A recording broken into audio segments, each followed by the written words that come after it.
한 주간 힘들게 사신 분들도 계시고 또 한 주간 또 그럼에도 불구하고 그 모든 어려움을 이기고 이 자리에 나오신 여러분들 축복합니다. 우리 각자의 삶의 무게가 무겁고 또 어려운 가운데에서도 이 자리에 나왔다는 것 자체만으로도 여러분들은 승리하신 줄로 믿습니다. 여러분들은 이기신 거예요. 나의 이 게으름을 이기신 거고 나의 육신의 정욕을 이기신 거고 하나님께서 우리에게 또 다른 소망을 주시려고 오늘 이 아침에 주일 아침에 우리를 불러주신 줄로 믿습니다. 그래서 우리 모두는 다 승리자예요. 할렐루야. 그런 의미에서 한 번 더 인사하겠습니다. 우리는 승리하였습니다. 인사하겠습니다. 우리는 승리하였습니다. 할렐루야. 아멘. 오늘은 끝까지 사랑하십니다 라는 제목으로 하나님 말씀을 나누겠습니다. 여러분, 우리가 인생을 살다 보면 힘든 일이 참 많은데 그 중에 가장 힘들다고도 할 수 있고 또 슬프다고도 할 수 있는 일은 사랑하는 사람으로부터 배신을 당하거나 또 어려움을 당하는 경우입니다. 이 대인관계가 참 힘듭니다. 이것은 물질 관계보다도 더 힘들다고 할 수 있어요. 물질적으로 어려움을 겪는 것은 뭐 어떻게 해서든지 생활적인 면에 규모를 좀 줄인다든지 서로 마음을 합쳐가지고 돌파해 나아가면 이길 수 있겠지만은 사람으로 인하여서 힘든 것은 참 이기기가 어렵습니다. 특히 사랑하는 사람으로 인하여서 배신을 당하거나 모멸감을 당하면 참 그렇죠. 그래서 그런 사람을 또 사랑해야 한다라고 할 때에 그건 더더욱 힘든 일이죠. 포기하고 싶은데 하나님께서 그래도 사랑해라 라고 만약에 명령하신다면 그건 참 어렵지만 하나님께서 주시는 힘과 능력으로 이겨낼 수는 있습니다. 그러나 그 감당할 수 있는 힘이 인간에게는 참 부족하다는 것이죠. 오늘 성경 말씀은 하나님께서 호세아에게 그런 사랑을 하라고 명령하시는 내용이에요. 그의 아내 고멜이 있는데 그 고멜은 가족을 버리고 또 외간 남자와 눈이 맞아서 밖으로 나도는 그런 여인이었습니다. 그 여인을 사랑하라 라고 하나님 말씀하시는 건데요. 이 말씀 성경 구절이 오늘 본문 3장 1절입니다. 우리 3장 1절 말씀 같이 한번 읽어보겠습니다. 시작.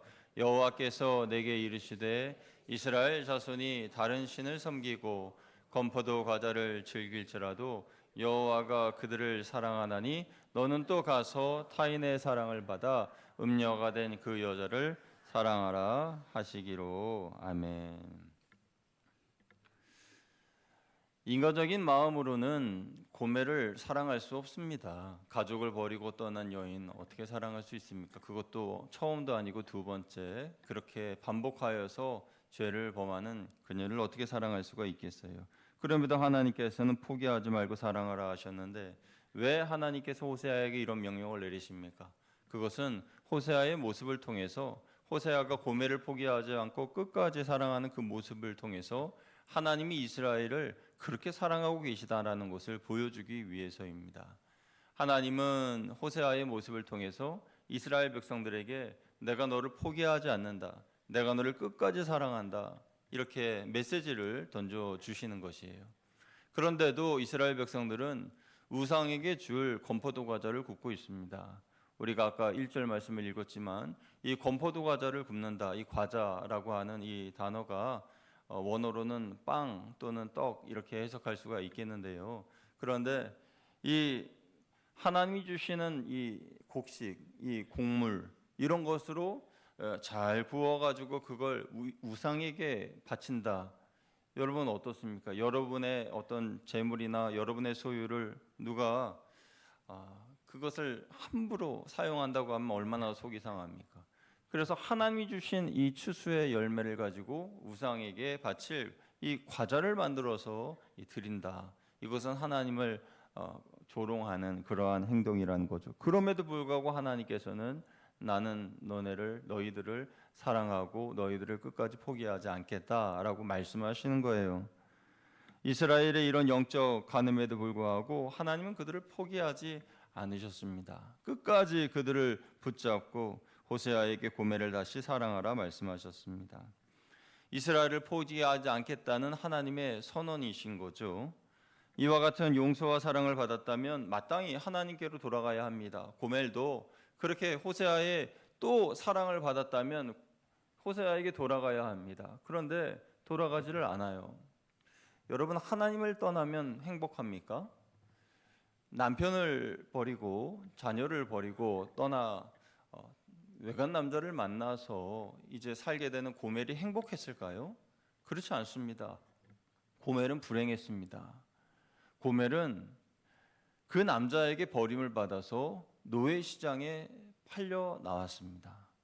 우리가 2절 말씀을 안 읽었지만 2절 말씀에 보면은 이제 호세아가 은 15개로 그리고 보리 한 호멜 반으로 고멜을 사서 데려오는 모습을 봅니다. 그러면 그건 무슨 말이에요? 물건처럼 경매가로 나왔다는 얘기예요. 고멜이. 그래서 그 고멜을 샀다는 얘기입니다. 노예 시장에 팔려갔다는 얘기죠. 누가 팔았을까요? 뻔하죠. 좋아하고 따라갔던 그 남자가 고멜을 팔았던 거예요. 이 말씀 우리 1절 2절을 다시 반복해서 한 번 더 읽어볼까요? 시작. 여호와께서 내게 이르시되 이스라엘 다른 신을 섬기고 건포도 과자를 즐길지라도 여호와가 그들을 사랑하나니 너는 또 가서 타인을 사랑하기를 받아 음녀가 된 여자를 사랑하라 하시기로 내가 은 15개와 보리 한 호멜 반으로 나를 위하여 그를 사고. 아멘. 여러분, 은 15개는 이 지불하기 굉장히 큰 돈입니다.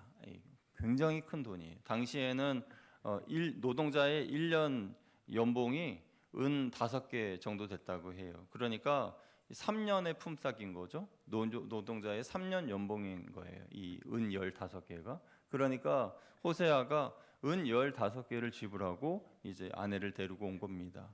노예로 부려먹으려고 데려온 건가요? 복수하기 위해서 데려왔습니까? 아니죠. 사랑하기 위해서 데려왔고 아내의 신분을 회복해주기 위해서 데려왔습니다. 노예의 신분인데 노예가 아니라 사랑하는 아내로 그를 데리고 왔다는 거예요.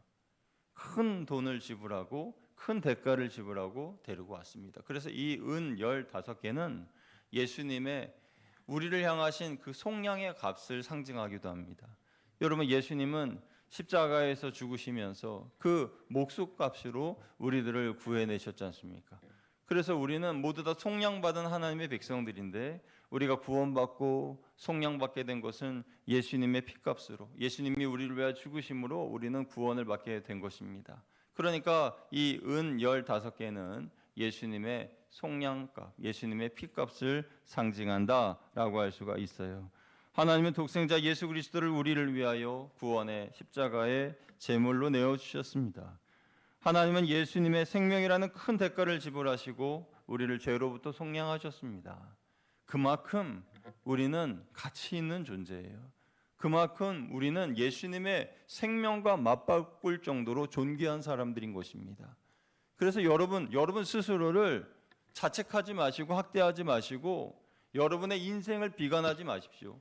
여러분은 가치 있는 분들이고 존귀하신 분들입니다. 예수님이 죽으실 만큼 가장 고귀하고 값진 인생이 바로 저와 여러분의 인생이라는 것입니다. 그래서 나를 사랑하고 나를 귀하게 생각하세요. 오늘 영상을 통해서 예배드리신 여러분들도 하나님이 나를 얼마나 사랑하시는지 믿음으로 경험하신 여러분 되시길 주님의 이름으로 축복합니다. 여러분, 그런데 호세아는 어떻게 그렇게 고멜을 용서하고 다시 사랑할 수 있었을까요?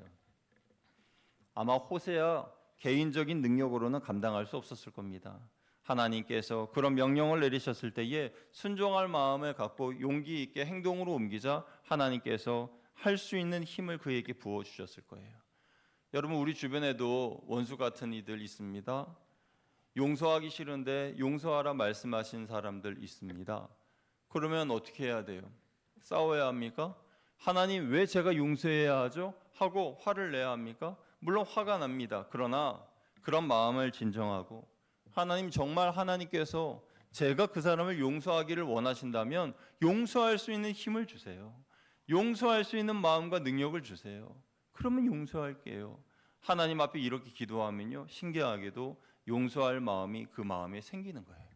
그리고 내 능력보다 더 큰 능력으로 다시 사랑하고 다시 관계가 회복될 수 있는 것입니다. 비싼 대가를 지불하고 고멜을 데려온 호세아는 그에게 한 가지를 요구합니다. 그것은 함께 거룩하자입니다. 함께 순결하자. 이에 대한 말씀 3절 우리 같이 읽어보겠습니다. 시작. 그에게 이르기를 너는 많은 날 동안 나와 함께 지내고 음행하지 말며 다른 남자를 따르지 말라. 나도 내가 그리하리라 하였노라. 아멘. 예, 이 글자가 뒤에 스크린하고 겹쳐 보여가지고 제가 읽을 때 자꾸 틀리는데 이해해 주시기 바랍니다. 예, 그래서 고멜을 호세아가 데리고 왔을 때 한 가지를 요구하는 거예요.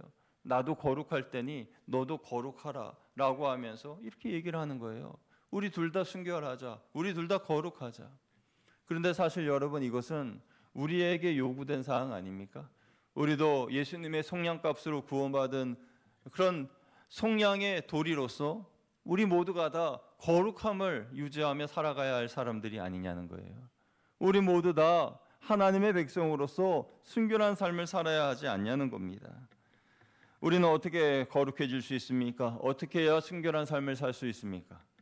이를 위해서 매일매일 예수님의 이름으로 회개하며 살아야 합니다.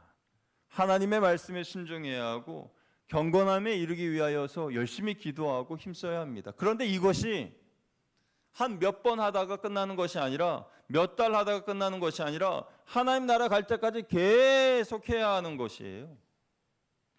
하나님 나라 갈 때까지 계속 반복해야 하는 것입니다. 거룩이라는 것은요, 내가 하나님 앞에 회개 기도했다고 거룩해지는 것이 아닙니다. 거룩이라고 하는 것은 내가 영적인 체험을 몇 번 했다고 거룩해지는 것이 아니에요. 우리의 육신은 그렇게 호락호락하지 않습니다. 내가 하나님의 은혜를 좀 경험했다고, 하나님의 음성을 좀 들었다고, 성경 말씀을 좀 열심히 읽었다고, 기도 좀 많이 했다고 내가 거룩해진 것이 아니에요. 내가 거룩해지는 것은 하나님 나라 들어가는 그때까지 말씀과 기도와 경건의 훈련을 놓지 않고 열심히 해야 그때 거룩함에 이르게 되는 겁니다. 이 세상에 거룩한 사람은 아무도 없는 거예요. 성자라고 불려지는 그들조차도 자신들을 죄인이라고 이야기하지 거룩하다고 이야기하지 않는 것입니다. 그러니까 우리는 거룩함에 이르기 위해서 힘써야 하는 것이에요.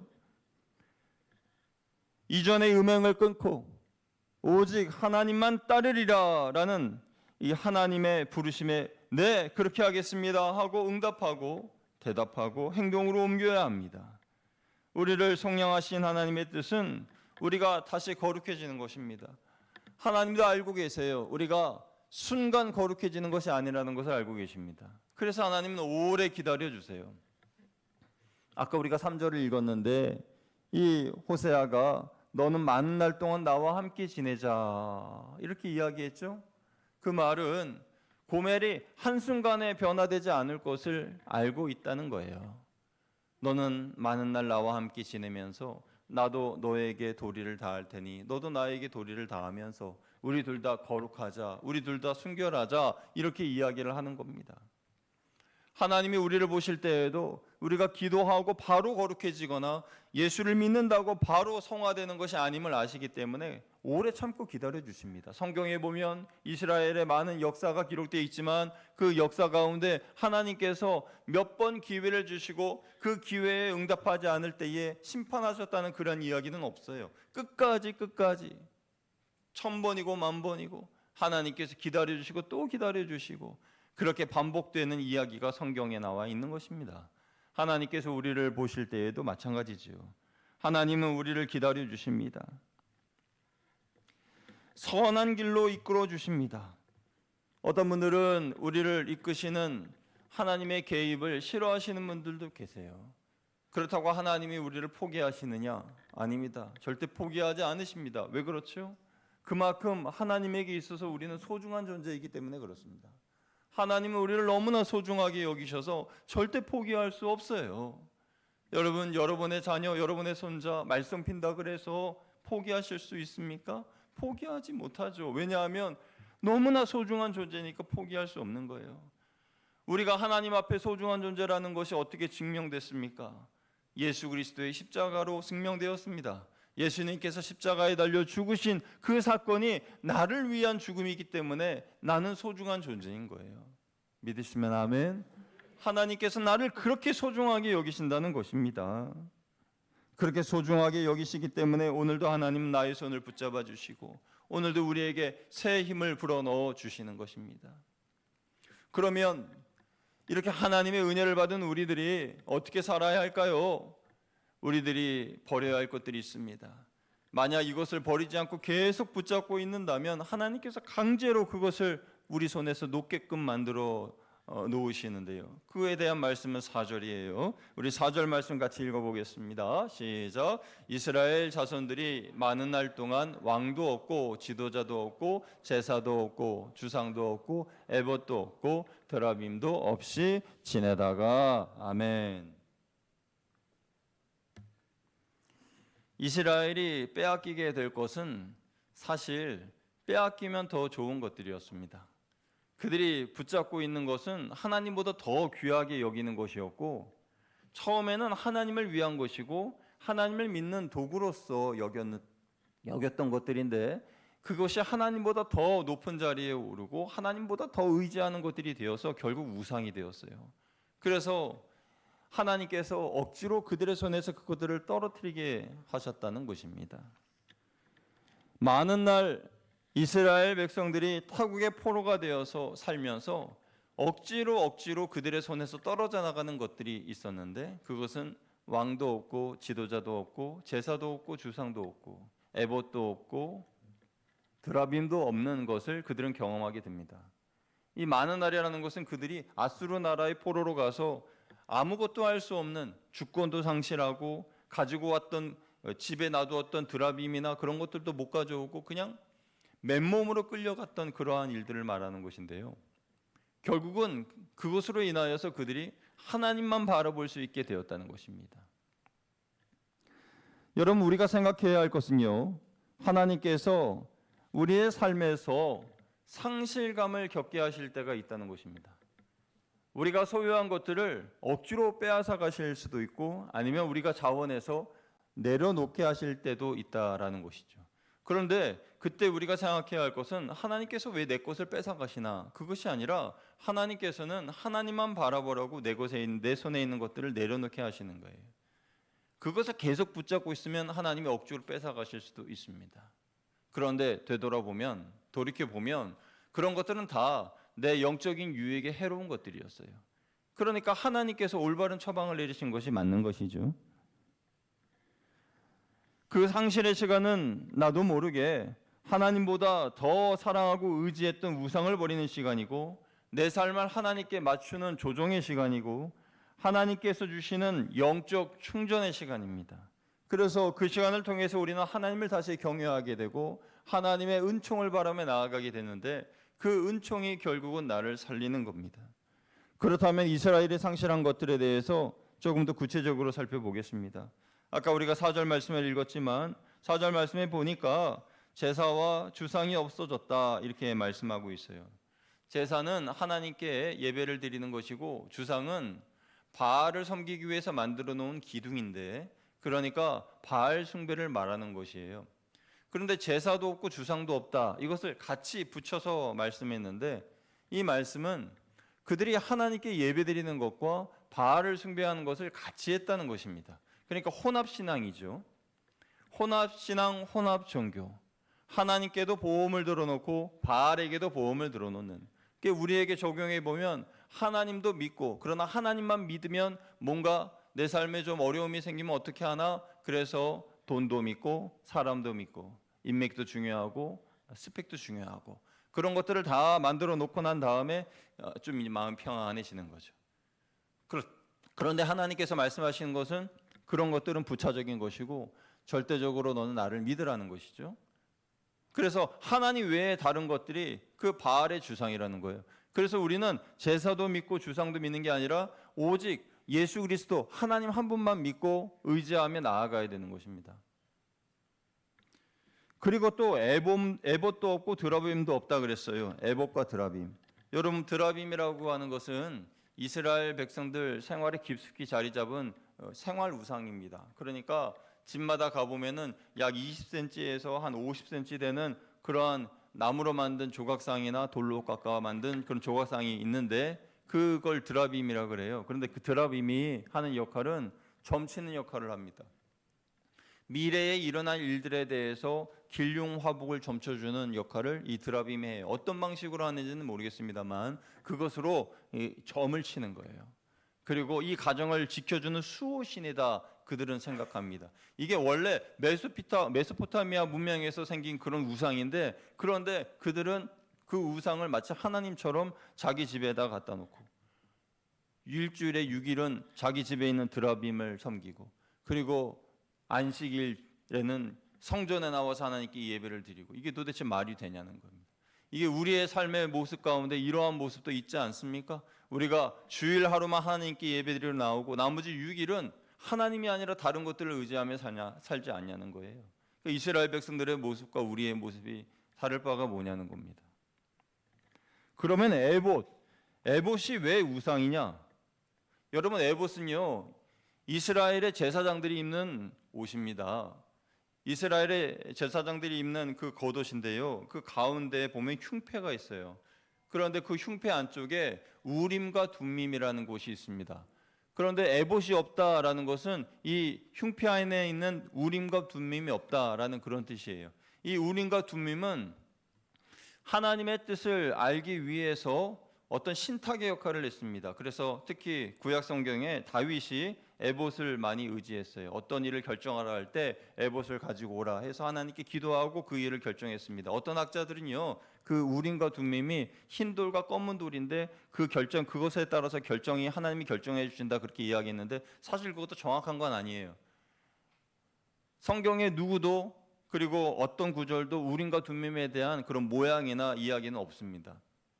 그런데 이 처음에는 순수하게 하나님의 뜻을 알기 위해서 사용되었던 우림과 둠밈이 이제 시간이 지나면서 하나님이 없어도 이 우림과 둠밈만 있으면은 하나님의 뜻을 알 수 있어, 이렇게 변질된 거예요. 그러면서 이 우림과 둠밈이 우상이 된 겁니다. 여러분, 우리가 살아가는 이 시대에도 하나님께 쓰여진 성물인데, 하나님의 뜻을 알기 위한 도구인데 우상처럼 여겨지는 것들이 있을 수 있습니다. 뭐가 있을 수 있을까요? 성경책이 그렇죠. 성경책. 이 성경은 하나님의 말씀이 기록된 책입니다. 그래서 이 성경 말씀을 읽으라고 묶여진 책이 바로 성경책이에요. 우리는 이 말씀을 읽으면서 하나님의 진리를 알게 되고 이 말씀대로 순종하며 살게 됩니다. 그런데 이 성경책이 하나님은 아닌 거예요. 그래서 이 성경책을 집안에 두면은 모든 화가 떠나가고 마귀가 틈타지 못하고 그런 생각을 하시면 안 돼요. 이 성경책이 하나님은 아닌 거예요. 이 성경책이 능력 있는 것은 아닙니다. 이 안에 있는 하나님의 말씀이 내 삶에 역사될 때 이게 능력이 나타나는 것이죠. 그러니까 이 성경책을 우상으로, 그때 에봇을 우상으로 여겼던 사람들이 마치 성경을 우상으로 여긴 것처럼 그렇게 했다는 거예요. 또 뭐가 있을까요? 우리 교회에 있는 성물들 중에 십자가가 우상이 될 수도 있습니다. 십자가는 예수님께서 십자가에 달려 죽으신 것을 기념하면서 그것을 우리가 묵상하기 위한 조형물이에요. 그런데 십자가에 능력이 있는 것은 아니에요. 오해하지 마세요. 십자가에 달리신 예수 그리스도, 그 예수에게 능력이 있는 것이고 예수 그리스도의 이름에 권세가 있는 것이지, 마치 영화에서 드라큘라를 쫓아내듯이 십자가를 탁탁 이렇게 하면 그럼 막 귀신이 도망가고 막 그럽니까? 그 십자가 그게 능력이 있는 거예요? 아니잖아요. 그러니까 우리가 생각할 때에 그 어떠한 우상이라는 매체, 우상이라는 그 모습이 나도 모르게 이렇게 삶에서 만들어질 수도 있는 겁니다. 이스라엘 백성들이 그런 실수를 범했다는 거예요. 그래서 에봇이 우상이 된 겁니다.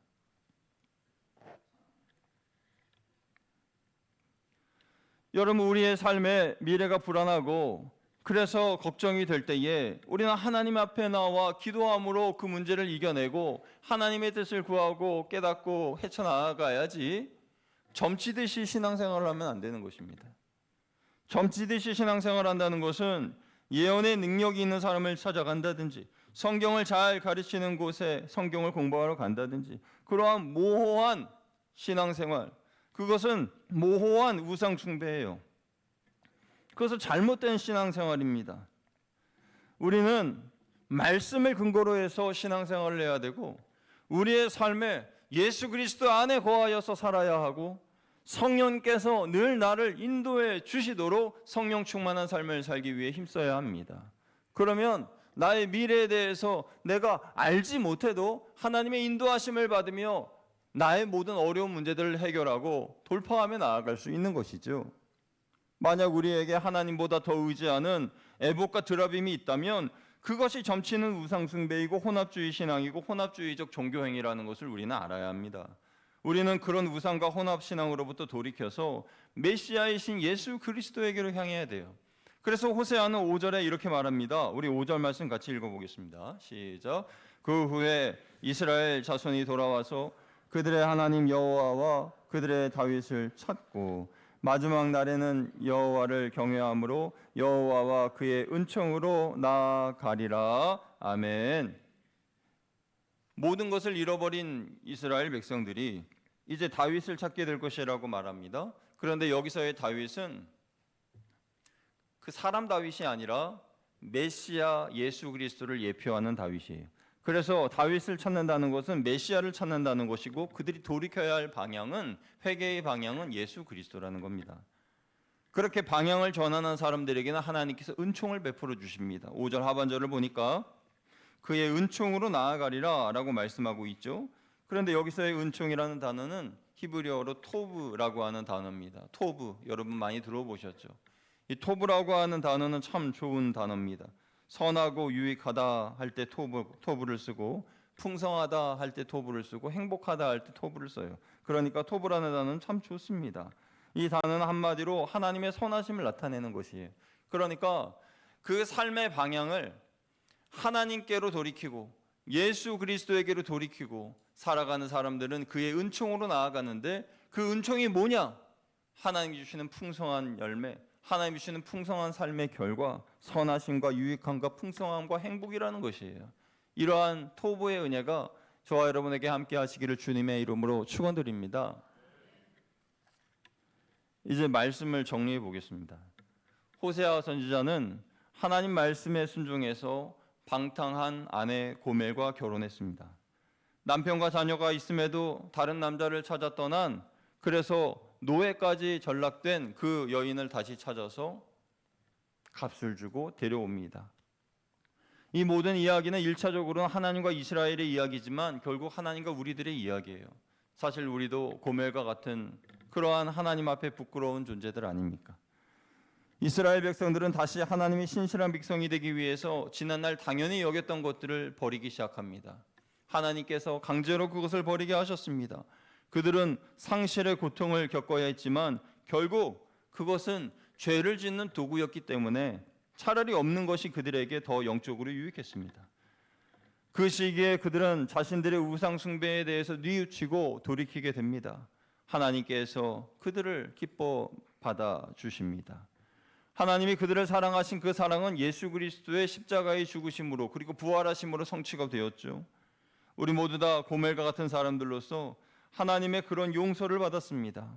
왜 용서를 받았습니까? 하나님이 우리를 사랑하시고 우리를 너무나 소중하게 여기시 때문이죠. 우리를 사랑하셔서 하나님은 우리를 구원하시기 위해 예수님을 십자가에 달려 죽게 하셨습니다. 하나님의 사랑은 끝까지 하시는 사랑이고 그 사랑은 포기하지 않는 사랑입니다. 그 사랑이 고멜을 포기하지 않게 했고 이스라엘을 포기하지 않게 했고 저와 여러분을 포기하지 않게 하는 끝없는 그리고 끊임이 없는 그리고 포기하지 않는 사랑인 것입니다. 그렇다면 고멜과 같이 용서받을 수 없는 우리가, 죄를 지어 심판을 받아야 할 우리가 이제 어떻게 살아야 할까요? 먼저는 내게 있는 에봇과 드라빔을 버려야 합니다. 드라빔은 정체가 분명한 우상이고 에봇은 정체가 모호한 우상이에요. 정체가 분명한 우상은 쉽게 버릴 수 있습니다.